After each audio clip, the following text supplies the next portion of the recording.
स्वाभिमानं देशवासिषु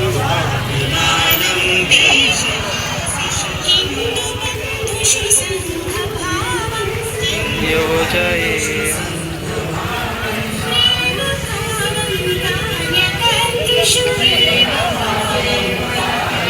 कार्यकर्तृषु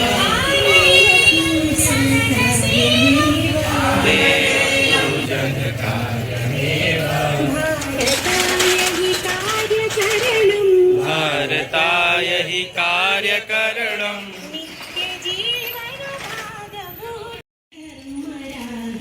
लोकचेतसि स्वाभिमानं देशवासिषु हिन्दुबन्धुषु सङ्घभावं